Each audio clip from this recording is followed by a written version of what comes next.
नमस्कार, मी मनमोहन मायनकर ज्येष्ठ नागरिक, अभिनेता, 23 तास मूर्ख आहे, वय 77.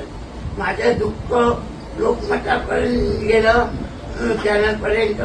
ते लोकमत चॅनलचे माणसं झाली इकडे आणि त्यांना मी सगळे तऱ्हेचे पेपर दाखवले.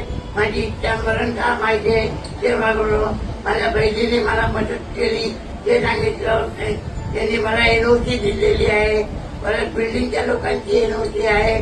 भाड्याची पावती सुद्धा माझ्यावरती झालंय आणि माझ्यावर मोठा भाऊ 55 वर्ष झाला नाही, तो माझ्यावर अन्याय करतोय आणि तो मला त्यांनी केस करून कोर्टात घेतलेला आहे. त्याचा मला त्रास होतो.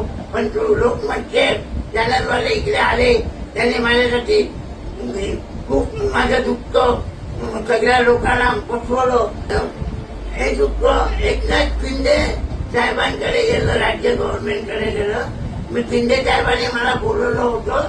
लोकमतचे नीरज भाऊ माझ्याकडे आले आणि त्यांनी मला मदत दिली. राज्य गव्हर्नमेंट पर्यंत ही बातमी गेली लोकमत कडून आणि राज्य गव्हर्नमेंट एकनाथ शिंदे साहेब पचिक मिनिस्टर यांनी मला बोलवून तुला सगळ्या तऱ्हेची मदत देतो म्हणून जाहीर केलं.